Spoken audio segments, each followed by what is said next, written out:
E aí, tudo bem contigo? Eu espero que sim, se você caiu de paraquedas aqui nesse vídeo. Meu nome é Fernando Prazer, bem-vindo à série de vídeos onde eu falo a respeito de LaTeX usando a plataforma Overleaf.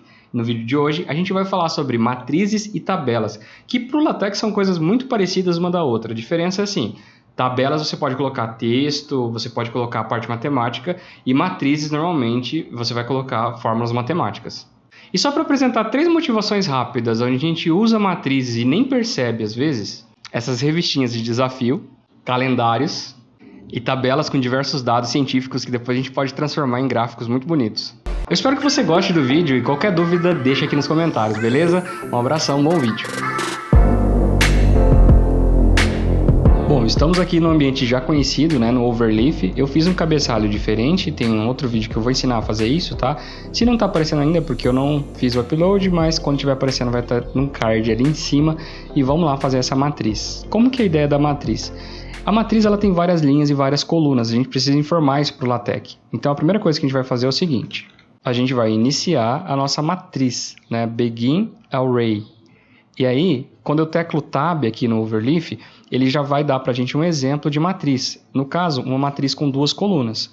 Esse comandinho a seguir aqui, ó, a gente tem o comando obrigatório aqui, né, Array, e a gente tem esse outro ambiente obrigatório aqui, que tem esse CC, significa que são 2 colunas. E aí ele já apresenta para a gente a separação de colunas ali. Você tem esse E de um formatinho estranho, né, o E comercial, separando o que está em uma coluna e o que está na outra coluna. Então, eu vou simplesmente substituir isso aqui, ó, e escrever assim, ó, a letra A maiúscula, a letra B aqui, e a gente tem o comando barra barra, que significa pular para a próxima linha. Aqui eu vou escrever a letra C, e aqui eu vou escrever a letra D. Em seguida, End Array, né? Fecha essa matriz. Tá, mas por que está dando erro aqui? Ó? Fica um fundo meio laranja, meio salmão. É porque a Array ela é própria para matemática. Tá? Então você tem que colocar necessariamente ali um cifrão no início e um cifrão no final, senão ele vai entender como algo errado. Agora, quando a gente compila desse jeito, ó, fica bonitinho ali. É um A, B, C, D. E se eu quisesse criar mais uma coluna ali? Eu quero criar uma coluna com as letras E e F. Bom, para isso a gente vem aqui, né, no segundo ambiente ali do array e coloca mais uma letra C. Tá? Na hora de você escrever a próxima coluna, é só lembrar que a separação para a próxima coluna é o E comercial. Você coloca mais um E comercial, né, para separar a coluna do meio da próxima, e aí você escreve as letras que você quiser. No caso, E. Vou colocar mais um E comercial aqui na linha de baixo e F. Assim a gente tem uma matriz, né, com 3 colunas ali e 2 linhas. E se eu quisesse adicionar mais uma linha, barra, barra, tecla Enter e você escreve o que você quiser.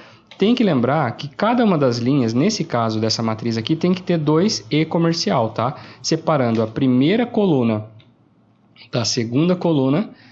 E esse próximo E separa a segunda coluna da terceira coluna.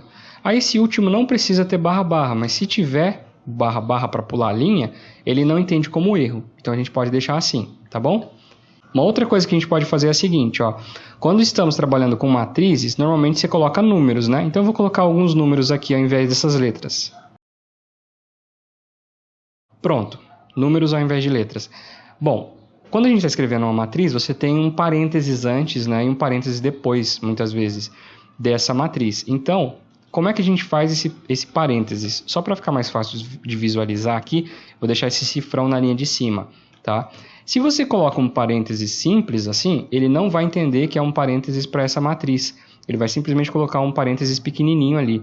Para ele entender que esse parênteses se refere à sua matriz, tem que vir um comando antes chamado barra left. Significa esquerda, né? O comando esquerda, e aí você diz qual é o símbolo que ele vai usar à esquerda. No caso, o símbolo que ele está usando à esquerda é aquele parênteses. Aí ele vai entender que o parênteses tem que ficar grandão ali do lado esquerdo, tá?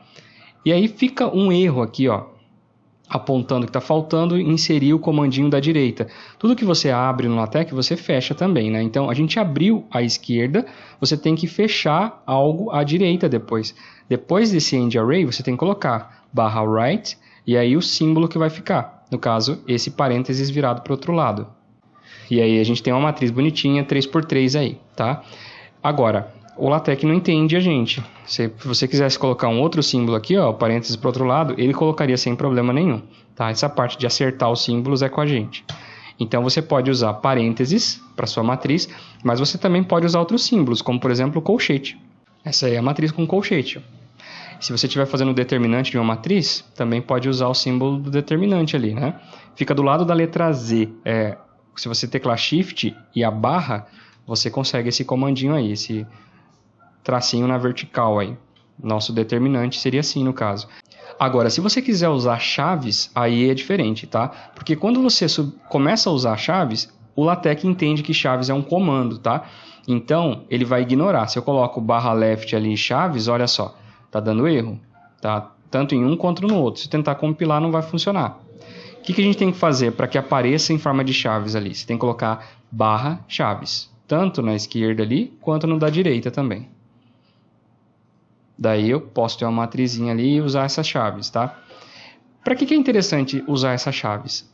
Uma das coisas que a gente consegue deixar bonito aqui são os sistemas de equações lineares, quando a gente utiliza esse tipo de comando. Então eu posso usar isso daqui para dizer que eu tenho um sisteminha, tá? Na hora de escrever esse sistema, a gente vai escrever ele como se fosse uma matriz. Como que eu faço isso? Ó, à direita aqui eu vou colocar um ponto, tá? Significando que não tem símbolo. A gente precisa do comando barra right. Quando não tem símbolo, a gente coloca barra right e escreve um pontinho na frente. Assim o símbolo não aparece ali. E eu vou fazer um sistema aqui de equações lineares. 2x mais y e igual a 3, por exemplo. E nessa linha de baixo, 3x mais 5y igual a 12. Deixa eu deixar bem separadinho aqui, para ficar claro. Tá? Esse E comercial, ele está separando uma coluna da outra, igual eu estava falando antes. Aqui tem que ter o barra barra, tá? Para pular para a próxima linha. E agora a gente está usando duas colunas. Então eu apago um C daqui. E vamos ver se fica bonito isso. Olha lá como é que ficou. Tá? Daí você decide se está bonito ou se não está. Tá? Tem gente que vai achar estranho desse jeito, vai preferir colocar um alinhamento à direita aqui e tudo bem. Tá? Como é que é o caso, né? Caso você queira colocar um alinhamento à direita, como é que eu faço isso?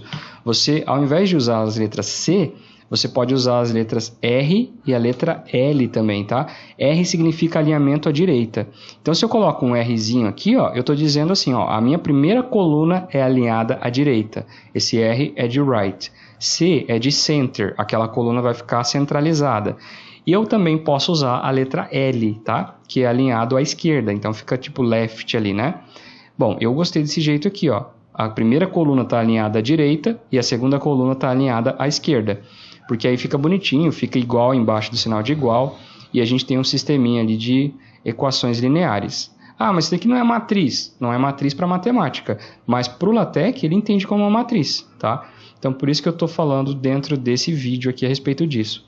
Agora, se você não vai trabalhar com ambiente matemático, eu sugiro que você, ao invés de usar array, né, você use o comandinho tabular, tá? Barra begin, tabular, funciona de forma bastante parecida, tá? Esse aqui é o exemplo que ele já vem, se você descreve tabular. Apaguei essa parte de cima, vamos deixar mais limpo ali o código, né? Eu vou simplesmente escrever uma tabela aqui. Bom, nome, telefone, e-mail. Vamos supor que eu quero montar uma lista ali de pessoas, né? Uma lista de contato com as pessoas. Bom, a gente tem aqui nome, telefone e e-mail. O normal para as normas da ABNT é que haja uma borda nessa primeira linha.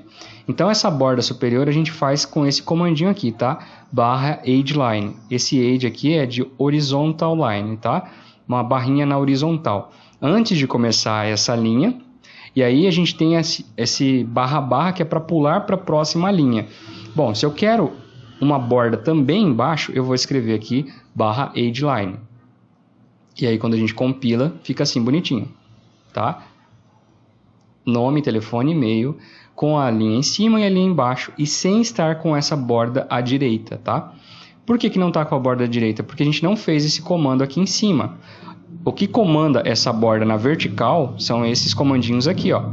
Essa barrinha na vertical que fica entre cada uma das colunas. Então aqui eu tenho 3 colunas, as 3 estão centralizadas, E a primeira está separada da segunda por uma linha e a segunda da terceira por outra linha. Se eu quisesse colocar uma linha lá no final do lado direito, era só colocar mais uma barrinha na vertical ali, que a gente fechava aquela linha do lado direito, tá? Como não é o caso, eu vou deixar sem aqui. Lembrando que a gente tem que ter 2 letras E comercial para separar, né? Porque a gente tem 3 colunas. E aí você pode escrever normalmente ali a sua listinha de e-mail. Um truque que eu gosto de utilizar é assim, ó. Eu escrevo um modelo em branco de linha, como é que vai ficar, né? Tipo assim, ó. E aí eu substituo nas próximas. Por exemplo, ó, eu deixo assim e escrevo qualquer palavra aqui para eu poder dar 2 cliques depois. Se você for escrever uma lista muito grande. Por quê? Porque aí você tem que colocar vários nomes, por exemplo. Você simplesmente seleciona isso aqui, recorta e aí cola várias vezes. Pronto, você já tem um modelinho pronto aqui. E aí você vem dando 2 cliques e substituindo. Você está no primeiro aqui. Qual que é o nome da primeira pessoa? Fernando. Telefone. 2 cliques aqui, escreve telefone. E-mail. 2 cliques aqui, escreve e-mail, sabe? E aí você vai dando 2 cliques e substituindo. Fica mais tranquilo de fazer o trabalho se você já tem o modelo pronto. E para dar destaque para o primeiro, que também acontece nas normas da BNT, né, basta você dar 2 cliques aqui, né, selecionar e teclar Ctrl B de bold, ou você escreve o comando /textbf para cada um deles, né, /textbf, abre chaves, e aí é onde você quer que termine esse bold. E aí quando compilar, fica ali em negrito, tá? Vou colocar negrito no último. E é basicamente assim para a gente construir tabela. Existem diversas outras coisas que eu posso falar a respeito de tabelas, mas para esse vídeo não ficar muito longo, eu vou deixar isso para um outro momento, para um outro vídeo, tá? Eu espero ter ajudado você aí nessa construção. Um forte abraço. Muito obrigado por ter assistido até o final, eu tô gostando muito aí do feedback da galera, vocês estão respondendo legal nos comentários, colocando dúvida, perguntando como é que faz, eu fico muito feliz com isso e fico muito feliz que o LaTeX esteja se popularizando aí, porque é uma linguagem muito legal de a gente conseguir trabalhar, né? Então até o próximo vídeo, falou, tchau, tchau!